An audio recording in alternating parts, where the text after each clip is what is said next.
digitaljamsessions.com. Hi, welcome to Digital Jam Session 4.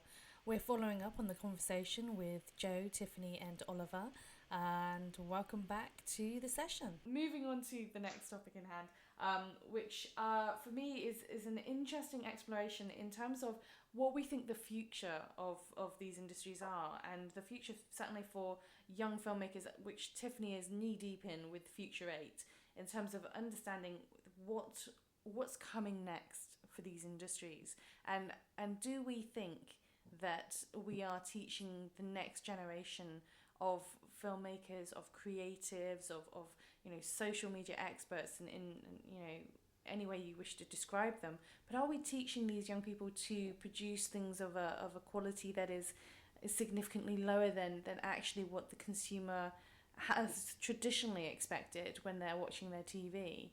Is the nature of digital as a platform causing an erosion of quality, is the question. Not necessarily, no. I think there's a lot to be said for kind of real-time information and creating content and uploading it, something that the kids might record on their phone with their friends and then upload it like straight onto YouTube, and that's really quick and instant, and then they'll get that quick feedback, and it's that social engagement that you were talking about. However, that's not to say that someone who is really invested in film as a medium, that's not to say that they won't go and seek out that education into how to create that cinematic quality. And a really good example is Finn Morehouse, our Future 8 winner, who was just completely astounded us by the level of the quality of all of his films, the editing, the music, beautiful lighting, and storytelling, really.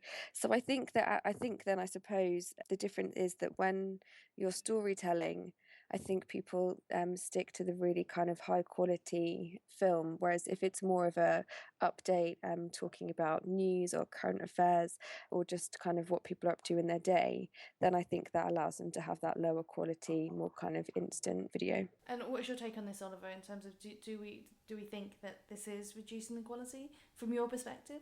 No, I don't think so at all, really. I mean, I think if you are if what filmmaking was making Transformers and Avatar and Gravity and that was it, then yes, you might be able to say that. And I love those movies. They're incredibly entertaining and brilliantly made. But primarily film is as Tiffany was saying, about storytelling, and anything that helps people practice their storytelling, get an audience reaction to it, and then learn from that and move forward is a wonderful and fantastic thing. And the efficiency of storytelling is getting better and better, and also people's consumption of it. I mean, again, it feels very old hat, but simply Vimeo or Vice having their kind of short films up, that it gives a platform for short films to be seen by a wide audience and get feedback on it. And occasionally advertising revenue is a phenomenal thing, because before that, short films were just seen by people in the industry, basically, or if someone had managed to get to a film festival, they might see some, but it was very, very difficult to find an actual audience for them that wasn't industry based. I think the idea of young people constantly making short films or little things or TV channels or anything like that, just the process of them constantly doing that means that the quality, both for them and across the board, is going to go exponentially higher. And that's terribly exciting. I think it's definitely something to be embraced. It's interesting that you're saying this, because it brings to mind the example of a guy called Devin. Devin Supertramp is his channel on YouTube. Have any of you guys heard of Devin Supertramp? No, I haven't. So this kid, I don't know if he classifies himself as a kid these days. This young man had a real interest in Assassin's Creed, and was also very, very much into his kind of high adrenaline sports. And he decided to shoot a short video, I think it was about 4 minutes long, of his own version of a trailer for Assassin's Creed, but it was a live action parkour, which is that, you know, that sport where you kind of throw themselves across buildings and leap around and what have you. And it very much brought to life the notion of Assassin's Creed. So he had a parkour expert dress up in the costume, and they basically ran around his hometown and you know, leapt off buildings and clambered up the sides of things and all that kind of thing. And his video was so successful. It was viewed at least 30 to possibly 40 million times. And it was so successful it caught the eye of the makers of Assassin's Creed, who then collaborated with him and sponsored him to come to Comic-Con the following year for the launch of Assassin's Creed 3, I think it was, possibly 4, the pirate version. Sorry, guys. And they actually invited him to the launch party where they did have the pirate ship, and they gave him the licensing rights to use the music and gave him access, in essence, to some of the creative aspects of the franchise, so that he could then create another video that became endorsed by the brand itself. And Joe, I'm curious to hear your thoughts in terms of this type of approach of somebody who's very passionate about something, in this case filmmaking, taking on a brand or an existing franchise and really paying homage to it and showing a lot of love, care and affection for it, but also growing their own audience as a result of it. Do we think that this is a model for the future, or do we think there are inherent dangers there? I think this is a massive growing thing. I think it relates really closely to what Oliver was just saying about digital platforms allowing more opportunity for people to share what they're doing. So that means you're going to get more good things, and you're also going to get an awful lot more bad things, which is kind of how I think it's moving. In terms of this particular example, I wasn't aware of the guy's name, but I'm aware of the case. I think you see lots of brands doing this now. They recognise when there's value in one of their fans or one of their advocates, and it's a credit to them specifically to being able to see that this is an opportunity and not a threat, and finding the right way to, as Tiffany was talking about, convert it in a sense, so pull back the value to what they're doing. I think this is brilliant, and I think that there's a number of brands which are using influencers of different forms in different ways to add value to what they're doing and engage their audience to a greater degree. I loved this video when I saw it. I thought it was great, and I think it's brilliant that he's been brought in to work with the brand on a closer level.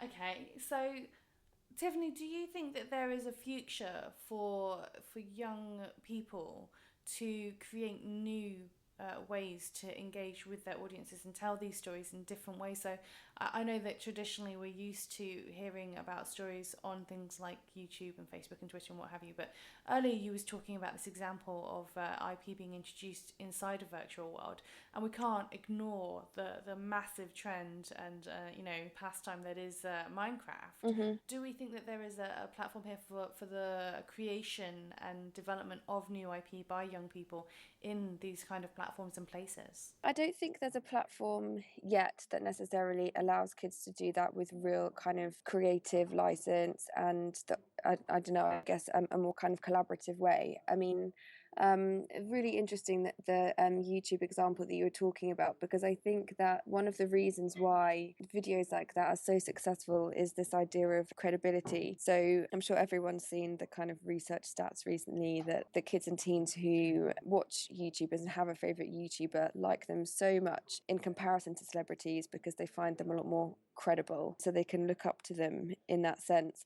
And I think that's why those examples on YouTube work really well, because it's fans who are taking what they love about that product and kind of making it their own. I think that when you look at kids launching their own kind of film ideas, it then becomes a little bit more difficult. I think YouTube remains an incredible platform for a number of reasons, and launching IP and kind of testing out short pieces of film on YouTube I think is great. I think that the example that I gave about Diary of a Wimpy Kid, the reason that was so successful on Funbrain, I think, was because the whole of the book was there, and there was such a huge audience all looking, it was kind of, I think, like 8 million kids all looking at this one book. But currently I think for kids there isn't that platform, and I think that it would be great if someone could develop it. It's interesting then that you kind of attribute the success of Diary of a Wimpy Kid to the fact that the entirety of the content was there, which leads me to the notion that we have now this commissioning process that's beginning to kind of emerge for platforms like Netflix, where we see things like House of Cards Cards or Vikings in the case of Love Film, where we see an entire series being kind of put up there and all that content is there and ready to be consumed. Do we feel like that is a viable approach in terms of, as aspiring filmmakers? Is it a case of, let's not try and do this as a kind of a piecemeal process, but let's try and get everything out there so that we can really draw everybody into the entirety of this content from the word go? Do we think that is a viable process, Oliver? Netflix, if you look at, say, Marco Polo, which came out recently. Now that was sort of very heavily constructed on the kind of notion of, if you like X, you might like, this, and they put that in, and if you like this, you might put, and that was built, on their data. And Netflix's data, as they so often say, is absolutely the key to their success. But that conversion into creating content on the basis of the data, rather than targeting their distribution to specific audiences on the basis of that data, is still an ongoing process. I thought Marco Polo was a stunning piece of work in many, many ways, but sort of despite myself, I couldn't quite feel that it worked, and I wasn't quite sure that the core story necessarily got communicated. And to a certain extent, that felt like a vindication of truisms that have existed in film since it was created, and indeed any form of storytelling, that you've got to nail that. It can't just be a collection of things, that aspects of other shows that people like, and merge them together. Not to put any disrespect on the filmmakers, I just think it didn't quite gel. The thing with Netflix is that thing that they know exactly what something is worth in terms of their audience base, so they can look at something that's brought to them, or they can commission a piece of work on the basis that, okay, well, this is a very niche thing. It's about vampire dogs in Taiwan. Okay, well, we know that only about, of our however millions of users, 50 million users, only 500,000 of them are going to be interested in that. But we can make sure that 500,000 people see it, and we know how much we should spend on making it then, and so forth. House of Cards, Orange is the New Black, all that kind of thing. Those were influenced much more by them targeting audiences specifically, rather than sort of looking at trends necessarily in terms of other things and trying to mash them together. So they're able to predict the market in a way that perhaps other people aren't. And also, of course, they're not beholden to a schedule, a television schedule, which liberates it enormously, and the impact of that is huge. The interesting follow-on from your point there is really about this notion that actually the reason for the success of things like Orange is the New Black or House of Cards, etc., is that there is this insight and quality of data that Netflix has access to. Joe, would you consider that in general we now live in a very social age, a very data age, a very access to information age? Do we think that perhaps the independent filmmaker and the independent creators have an equal level of access, or at least a certain degree of access to very similar data, that in fact that there is an argument to say that there's no reason why they can't be creating content in the same way, with that same level of intelligence and being driven by the data, in as much as Netflix may have that data in-house, but there are other sources of that kind of data publicly? Do we think that that's a viable route, Joe? I think it is, but I think the data, for instance, which Netflix use and have, it's amazing. And I think this is a really fascinating thing for me. I think that the data is not only feeding the creative output, but it's feeding the way in which they're delivering content.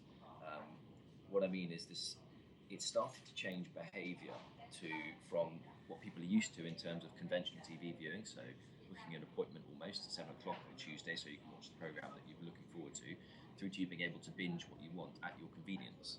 And I think that how Netflix are presenting a lot of their shows, releasing in bulk, is playing a big part into the amount of people which are watching them, because they know that they can fulfill that desire, which is to not have to wait. And I think that pattern of viewing has been replicated, the a la carte viewing, so to speak, that's been replicated across some of the big networks. And I think that HBO are going to be, they've obviously got their a la carte viewing version in the States, but I think they're releasing Game of Thrones in bulk to to specific partners. So it's not going to be a weekly thing. It's going to be able to release all at once in April in the States. And I think this pattern of viewing is actually making a massive impact on viewing numbers. So, like Oliver was saying, the effect, the quality output of Marco Polo is a massive element of judging the overall viewing figures, depending on how they're being released, how these shows are being used. And that's something which is going to be extremely difficult for independent filmmakers to match. But I think that this whole pattern of viewing and what people are now used to, this behaviour that people are used to in terms of binge viewing, and convenience will start to be replicated in different forms. I can see cinemas, for instance, no longer, so big film releases no longer in the short future being reliant on people going to the cinema to view it, because it's huge inconvenience to people which have, if there's a film they want to watch at 11 o'clock at night or 10 o'clock at night in the cinema and they've got children, it's about getting a babysitter, it's about, there's various different costs which go towards it and inconvenience to go and to watch a film. I can see there start to be a different model where people pay a larger amount, but an amount which is kind of representational value to the effort that we put in to go to the cinema to be able to get the blockbuster film in a one-off viewing at home, for instance. I think that element of being able to blend in with people's behaviour is of massive benefit and massive advantage for people on Netflix. I don't think independent filmmakers will be able to match that. I find this interesting, Joe, that you're talking here about perceived value and the notion that obviously to go and watch a film in person these days is, there's a lot of other investment in terms of getting babysitters or finding the right times, etc. and so forth. But inherent to this notion of digital consumption, I'm curious, Oliver, really for your view on this, is that I think there is a general trend here that the perception of value for film content is significantly lower than the perception of value for video game content or gaming content. We see people willing to pay, monthly subscriptions for a game, for example. And $9.99 is completely a normal amount to pay for a game. We're talking non-mobile here. But even with mobile gaming, we're seeing, that this trend of at least $2.99 or $6.99 being completely normal in this space. And yet for film consumption, the anything over kind of the £4 mark, the $3.99 mark, and people, feel genuinely offended that they have to pay that amount to watch a film, to rent it. How do you feel about this, Oliver? Do you think there is a disparity here in terms of the perception of value from a digital perspective of game versus film? Well, I think it's partly to do with the fact that people are used to consuming film in an exhibition space at the cinema. So if you're not going to see it in the cinema, if it's not going to be that kind of event and you're going to see it at home, you want to see the kind of rental models that you're used to. I think, on the other hand, it does offer an awful lot of opportunity because, for example, a very low budget art house film or an independent film, certainly things coming out of Britain and also all over the world. But to choose a random example, something like Martha Macy May Marlene, well, that did quite well overall at the box office, but it's a huge amount of work. On the other hand, if you said to those filmmakers, well, you can, get £3, from, even just 500,000 people worldwide, that would show significantly more returns than independent filmmakers are used to getting from box office because the margins are so squeezed. I think the worst thing that could happen for cinemas and for audiences and for filmmakers is if the cinema becomes, as some people are predicting, a bit like the theatre, and it becomes more and more expensive. And film, will then be sort of even more so than it is now about event films, and it will be only multiplexes and it will be only superhero movies and the like really that anyone goes and sees, and that would seem a terrible shame because certain movies, other movies like La Grande Bellezza, the Sorrentino movie that came out a couple of years ago. Well, that was an absolutely phenomenal film to see in the cinema. Doesn't have any explosions in it, but it's a piece of art. It's fantastic, and if that was lost, it'd be very difficult. And this is something that filmmakers are struggling with, and I think exhibitors are struggling with as well. How to balance that. I think Joe's absolutely right that there will be a thing of, day and date release. We're seeing much more Curzon on demand. They're increasingly using this model where films come out in the cinema and on demand on the same day. And there will be a thing where if you want to see a film at home, say a week before it's released in the theatres, you pay $100 to rent it for 4 hours. And then, so on and so forth down through the weeks until it becomes free, to watch it at home or similar. Perhaps an answer comes in distributors having, their own brands online, there being the Universal channel and the Fox channel and that kind of thing. But so far that's actually been, more of a third party thing with things like Netflix and Amazon online and all those sorts of things. It's a very, very difficult one. Okay, well, opening up to difficult questions. I'm gonna leave you with one last question each, and that is for the future of your industries. Where do we see this going? And let me give you an example here of my thoughts on this, which is we see the emergence of things like Oculus Rift and Zulon's Cortex and Microsoft's HoloLens as a for example. Do we think that there is anything really significant coming down the pipeline that is going to change consumer consumption of media or the trends that we're seeing at the moment? What do we think that big impact is going to be? I'm curious to see what the effect of VR and AR is going to be on media consumption, and certainly film consumption versus game consumption. I think there's an interesting space there that nobody's really explored.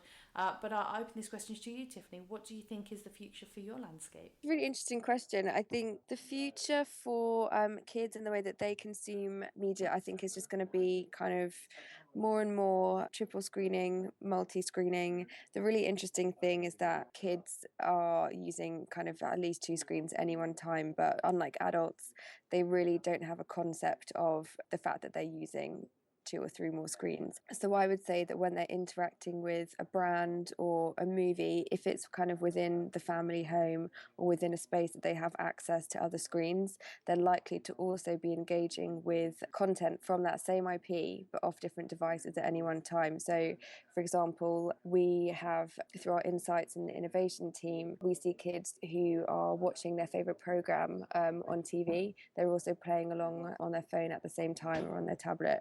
And I think that kind of level of interaction with a brand through all those different means at once, I think that will continue and that will grow. I think in terms of kids themselves and their skills and what they're up to, I think we're going to see more and more of these incredibly talented young people building and developing their own projects and becoming successes from a very young age. And it's something which actually runs quite separate to what they're doing at school. And I think that also poses a challenge, because how do we support these kids? How do we give them the opportunities that they really need and they deserve? And how do we also teach them about the laws behind their own IP that they're creating? So I think those are my 2 main points. Wonderful. Okay, and Joe? So I think one of the biggest things, and this kind of transcends industry and is about behaviour, is the integration of new mobile devices with how we day to day operate and what we do.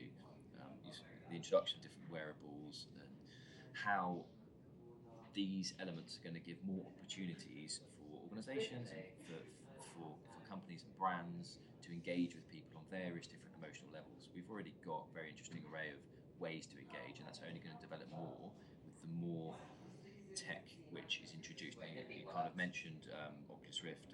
I think they're means of doing things, or they're means that they're a tech in a sense. And I think how they're used and how relevant they are is going to be really interesting.